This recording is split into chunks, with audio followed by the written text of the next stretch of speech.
para construir, para você poder começar a visualizar a importância de fazer um curso, de estudar, de se aprofundar na hermenêutica filosófica. Hermenêutica filosófica que é uma ciência, que hermenêutica filosófica que nos leva a uma compreensão dimensional de vários assuntos que conduzem o conhecimento, o saber, e que nos levam a entrar na dimensão processual da visão conceitual, não é? Começamos hoje falando sobre a etimologia do termo hermeneuem, tá? E partindo para também o termo perihermeneias, tá? Primeiramente, o expressar do termo hermeneuem, ele quer nos dizer um remeter à função, certo? Anunciadora, interpretadora e visualizadora, certo? Que vai conceber e vai te proporcionar alcançar uma visão. Então se torna um movimento de dentro para fora, um movimento que vai nos conceder a possibilidade de uma interpretação que releva palavras e que se passa e que se ocorre no pensamento, certo? Também é uma explicação, e é uma explicação dentro de um procedimento e de um processo que está dentro de algumas questões relacionadas com a terminologia semântica de perihermeneias, que se torna uma operação mental, primeiramente, que vai formular juízos acerca da veracidade. Segundo, se torna um pedido e ordem que vão derivar desse juízo, não tendendo para um caráter utilitário. Terceiro, um movimento que vai se fazer de fora para dentro. Quarto, um logos expresso, certo? De palavras que são procedimento intelectual interno, tá? Quando ocorre uma tradução, nós vamos ver subentendido um sentido explicativo, como também um desvendamento de textos em outros idiomas, tá? E vamos ver também o mundo textual a partir dos instrumentos exegíveis, quando se presenteia, quando se formula e quando se propõe a estrutura gramatical de um texto linguístico. Então, com isso, a hermenêutica nos possibilita uma visão de mundo geral, didático, pedagógico e também educativo, que nos concede a oportunidade de uma compreensão do saber, uma compreensão do conhecer, e que nos vai fornecer a capacidade de formação ainda muito mais ampla, muito mais expressiva, tá?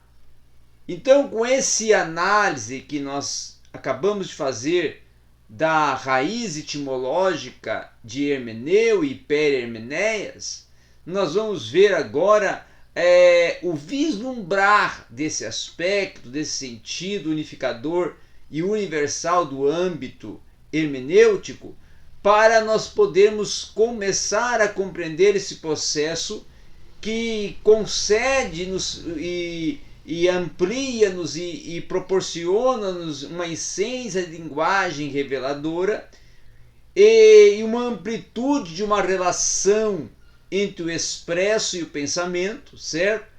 Que ele vai nos conceder um sentido de tradução e explicação vinculado ao sentido também da expressão, tá? O momento da hermenêutica contemporânea, ele é dividido em algumas etapas, em alguns aspectos e também em alguns segmentos hermenêuticos, tá? A partir dos seus teóricos, dos seus intérpretes, dos seus mentores, que eu até posso colocar aqui daqueles que formularam toda a estrutura conceitual da hermenêutica que leva e que é postulada a partir da sua tese hermenêutica. O primeiro pai de todos, que é o Friedrich Daniel Ernest Schleiermacher, com a sua hermenêutica romântica, que se torna a hermenêutica universal e que se torna também a hermenêutica global. O segundo, o discípulo do Friedrich Daniel Ernest Schleiermacher, que é o Wilhelm Tilden. Wilhelm Tilden, esse que vai propor-nos a hermenêutica histórica. Já o Martin Heidegger vai nos conceder a oportunidade de nós estudarmos e compreendermos a hermenêutica ontológica. E por os atuais, os momentâneos, os contemporâneos, Hans-Georg Gadamer, que vai viver justamente no século XIX para XX, transição do século XIX para XX, né? Tendo em vista que nasce no ano 1900 e vai até o ano 2002, a seu tempo de existência, que é o pai contemporâneo, que é o mentor contemporâneo, que é o propulsor contemporâneo da hermenêutica filosófica. E também, claro, Paul Ricoeur, que é, vamos dizer assim, um discípulo de Gadamer, que ele vai trabalhar também com a hermenêutica do tempo e narrativa a partir da construção da visão de mundo da narração, não é? Entrando da data dos anos 1913 até o ano 2005, quando ele atua nesta área propulsora. Já a hermenêutica romântica, vamos estudar um pouquinho da hermenêutica romântica, que foi proposta pelo Schleiermacher. Ela surge a partir do horizonte protestante, com a teoria da hermenêutica que vai experimentar um locus central, tá? Depois ela vai estar conduzindo-se ligada a uma tarefa religiosa de Schleiermacher, que tinha ele a pretensão de expandir os seus métodos e técnicas interpretativas a toda uma pretensão humana, ampliando o universo teológico para a hermenêutica geral. Já nesta proposta, vai se surgir a compreensão de uma ideia com um momento vital, colocando a tarefa esta de isolar o procedimento do compreender, concedendo assim uma autonomia hermenêutica com uma metodologia especial, somente com a forma da hermenêutica que vai aspirar e se apropriar de uma doutrina da arte e de uma própria perceptiva, tá? Agora, já com a universalização da hermenêutica, o Schleiermacher vai propor um princípio pela ideia de que a experiência do outro, não é? E a possibilidade até do mal entendido são sujeitos universais. E este mal entendido, ele vai revelar apenas, vamos dizer assim, ocasionalmente, né, a evidência da inesgotabilidade da tarefa hermenêutica. Então, com isso, a universalização da hermenêutica por Schleiermacher vai nos propor um princípio, uma ideia de experiência do outro, com uma possibilidade do mal entendido, que vai ser de um âmbito universal, para proporcionar uma visão de exceção a partir de uma construção.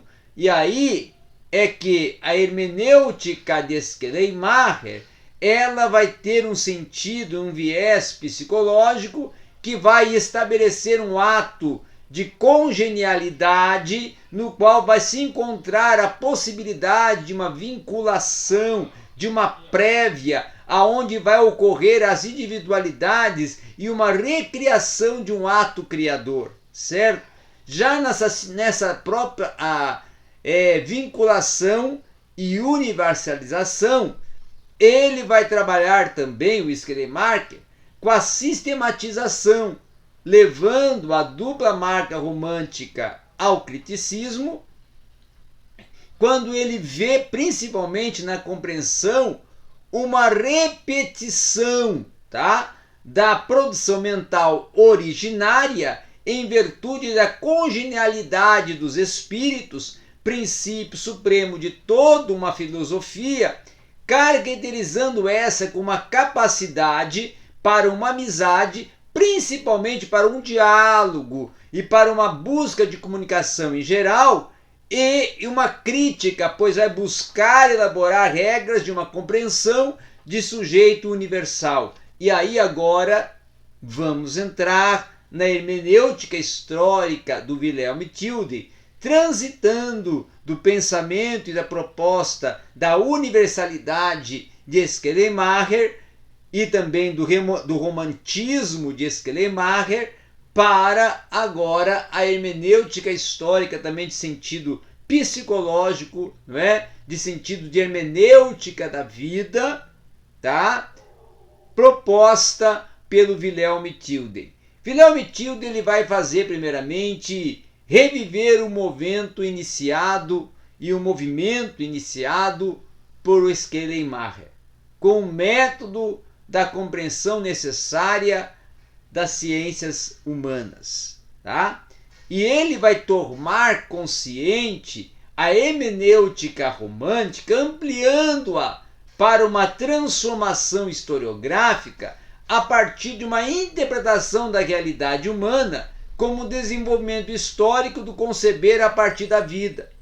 E aí, com isso, vai surgir as ciências humanas com a proposta de uma submissão de uma psicologia interpretativa de compreensão ainda mais objetiva, tá?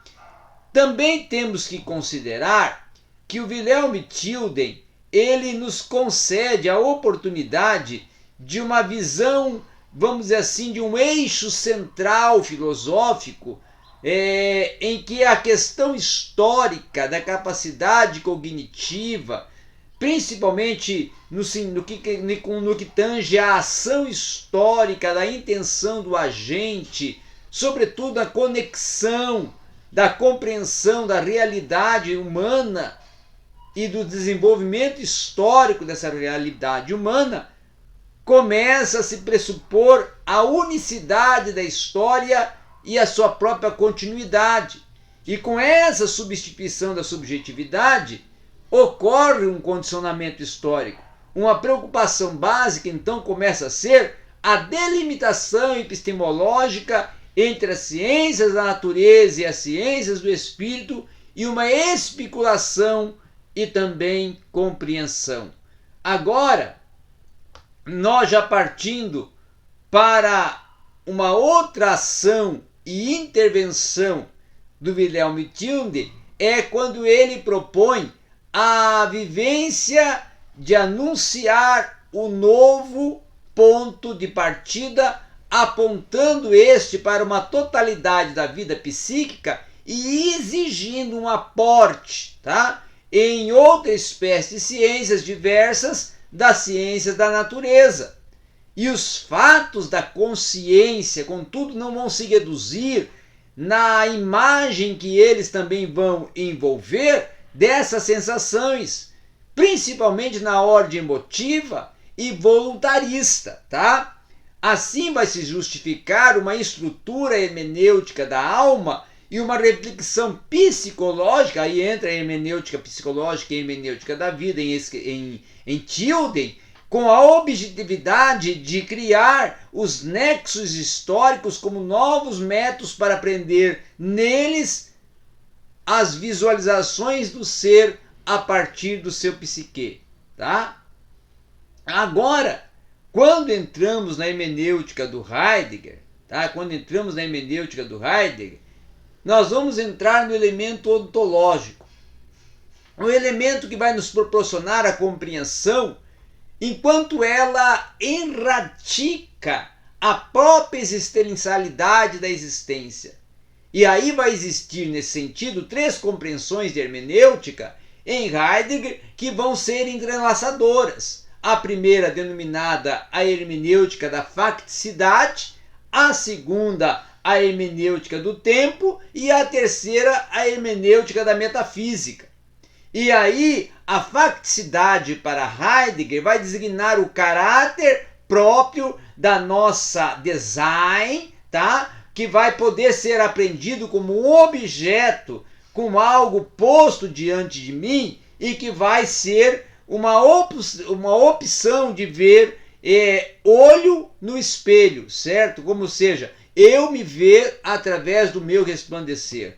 O eixo central, então, da filosofia e da proposta do Martin Heidegger com a sua ontologia vai ser justamente a abordagem necessária da faticidade para uma interpretação de uma explicitação a partir de uma tarefa do design que seria a oportunização da caracterização de uma compreensão do ser, do propósito do ser e de uma pré-compreensão do estado do ser a partir do ambiente em que ele está inserido e da história também, do tempo histórico.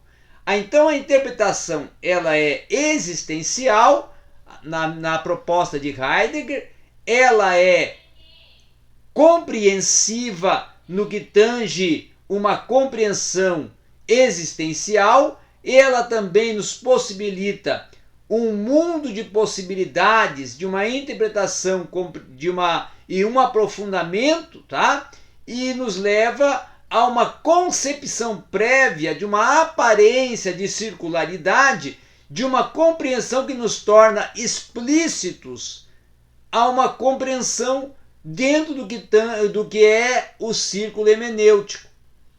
E aí, a partir deste momento, nós já começamos a partir para entrarmos na esfera, né, no que está proposto pelos dois, vamos dizer assim, contemporâneos, que vão ser já o Gadamer e o Paul Ricoeur, ou Paul Ricoeur, como muitos falam, certo? Mas sobre Gadamer e Paul Ricoeur, nós iremos tratar no próximo vídeo. Hoje foi para você ter uma visão panorâmica da hermenêutica proposta por Schleiermacher, Tilden e Heidegger. E depois entraremos na hermenêutica filosoficamente propriamente dita, a hermenêutica filosófica propriamente dita e contemporânea, proposta pelo Gadamer e pelo Paul Ricoeur, ok? Mas eu vou insistir, venha fazer um curso de hermenêutica filosófica